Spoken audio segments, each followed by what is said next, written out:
میں ہوں عدنان خلیل اور آپ دیکھ رہے ہیں معاملات 2.0 ویورز۔ آج بات کریں گے جو 2-3 خبریں آج ہوئی ہیں جو پیش رفت آج کے دن میں ہوئی ہے اس کے متعلق۔ میں پہلے بھی 2-3 ولاگ میں بات کر چکا ہوں کہ یہ حکومت نہ ہی عوام کو ریلیف دینے کے لیے آئی ہے، نہ ہی غربت کے خاتمے کے لیے آئی ہے، نہ ہی مہنگائی ختم کرنے کے لیے آئی ہے، نہ ہی معاشی استحکام کے لیے آئی ہے، نہ ہی بے روزگاری ختم کرنے کے لیے آئی ہے، بلکہ یہ حکومت آئی ہے اپنے اوپر سے لگے تمام تر کیسز ختم کرنے کے لیے، اپنے اوپر تمام تر کیسز سے لگے بری ذمہ ہونے کے لیے، ایک سیاسی جماعت کو سائیڈ لائن کرنے کے لیے اور خود اقتدار حاصل کرنے کے لیے۔ تو یہ آج کی جو پہلی پیش رفت، جو پہلی خبر ہے وہ یہ ہوئی ہے کہ حمزہ شہباز شریف کے اوپر سے منی لانڈرنگ اور غیر جو اثاثہ جات تھے، ناجائز اثاثہ جات، ان کا کیس ختم ہو گیا، بری ذمہ ہو گئی، کلین چٹ مل گئی ہے، نہ صرف ان کو بلکہ ان کے خاندان کو اور 12 اور افراد،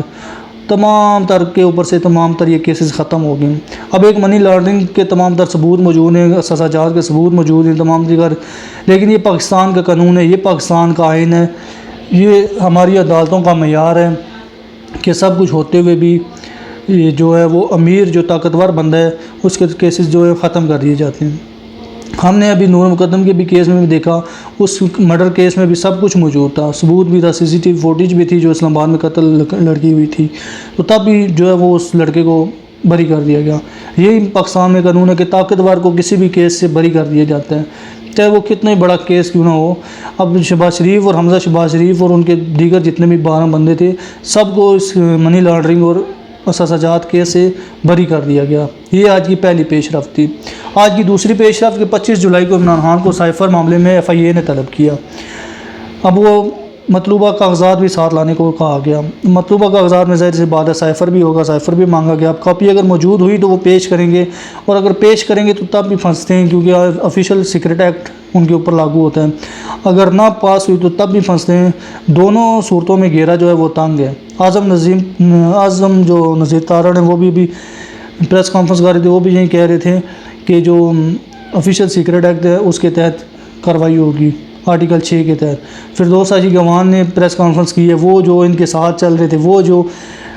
تمام تر معاملات میں ان کے ساتھ شامل تھے، آج وہ پریس کانفرنسیں کر رہے ہیں جی پوری PTI پہ آرٹیکل 6 لگنا چاہیے۔ تو آرٹیکل 6 تو ان پہ بھی لگنا چاہیے کیونکہ وہ وہاں پہ جا کے پاک صاف تو نہیں ہو گئے، وہ وہاں پہ جا کے اس تمام تر معاملے سے نکل تو نہیں گئے، وہ بھی اس وقت PTI کا حصہ تھے، تو ان کے اوپر بھی آرٹیکل 6 لگنا چاہیے، ان کو کیوں چھوڑ دیا جائے۔ اور آج کی جو تیسری پیش رفت ہوئی ہے، پاکستان استحکام پارٹی نے اپنا منشور پیش کیا۔ وہی سبز باغ، وہی سیاسی تقریریں، سیاست اور سیاستدان جہاں پہ نام آ جائے سمجھنے کے جھوٹ، مکر و فریب، جھوٹے لارے جو ہیں وہ جھوٹے نعرے، وہ سب کچھ اس میں شامل ہو جاتے ہیں۔ یہ استحکام پارٹی نے جو اپنا منشور پیش کیا ہے یہ بھی سیم وہی چیز ہے،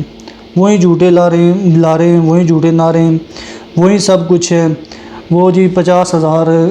مزدور کی تنخواہ کر دی جائے گی، 12 ایکڑ والے کسان کو فری بجلی دی جائے گی، تمام تر شہریوں کو جو 300 یونٹ تک بجلی فری دی جائے گی، اس کے علاوہ کم لاگت کے گھر جو ہیں وہ دیے جائیں گے، اس کے علاوہ معاشی استحکام لایا جائے گا، اس کے علاوہ زراعت میں پیش رفت کی جائے گی۔ مطلب کہ جو تقریروں میں جلسوں میں کہا جاتا ہے کہ جیسے شہباز شریف نے بھی اس دن کہا تھا کہ ہمیں اگر موقع دیا جائے، آگے 2-3 دفعہ موقع مل چکے، اب چوتھی بار موقع دیا جائے، مطلب پہلی اپنی 3 دفعہ کی کارکردگی تو بتاؤ۔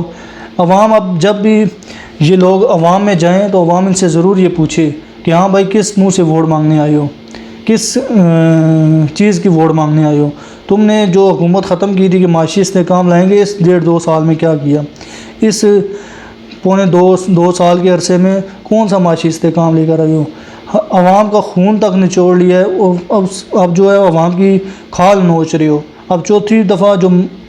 حاصل کرنا ہے اقتدار، تو کیا اب عوام کی ہڈیوں سے گودا نکالنا ہے؟ اس عوام کو جتنا پیس سکتے تھے پیس چکے ہو، اب اور کتنا پیسنا چاہتے ہو؟ اپنے اوپر تو تمام تر کیسز ختم کر رہے ہو۔ اب استحکام پارٹی کا بھی یہی معاملہ ہے۔ اب استحکام پارٹی بھی ایک لٹیروں کی، ایک لوٹوں کی بنی ہوئی پارٹی ہے، وہی لٹیرے، وہی لوٹے جو اس سے پہلے دوسری پارٹی میں تھے، اب اس پارٹی کو چھوڑ کے یہاں پہ آ کے صاف ستھرے ہو کے بیٹھ گئے، نہ ان کا کوئی نو میں سے تعلق رہا، نہ ان کا کوئی کرپشن سے تعلق رہا، نہ کوئی اور، اب وہ بالکل صاف ستھرے ہو کے ایک پارٹی میں آ کے بیٹھے ہوئے ہیں۔ اور وہ استحکام پارٹی اپنا منشور پیش کر رہی ہے، اپنے جو ہے وہ دال بیچنے کی کوشش کر رہی ہے، اپنا کہ جی ہم جو ہے وہ سرسبز باغ دکھا رہی ہے کہ ہم 50,000 مزدور کی تنخواہ کریں گے، ہم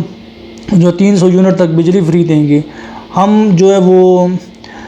زراعت جو ہے اس میں 12 ایکڑ والے کو ٹیوب ویل کی بجلی فری دیں گے۔ یہ کہاں سے کرو گے سب کچھ؟ پہلے اس ملک کو اس نہج پہ لے کے آؤ گے، اس ملک کو اپنے پاؤں پہ کھڑا کرو گے تو تب یہ سب کچھ فری ہو سکتا ہے۔ جب پہلے ادارے جو ہیں وہ ڈیفالٹ کر رہے ہوں، ڈیفیسٹ میں جا رہے ہوں، تو وہاں پہ آپ یہ کیسے کہہ سکتے ہیں کہ ہم بجلی فری دیں گے، ہم یہ فری دیں گے، ہم مزدوروں کی تنخواہ 50,000 کر دیں گے، ہم زراعت میں یہ کر دیں گے۔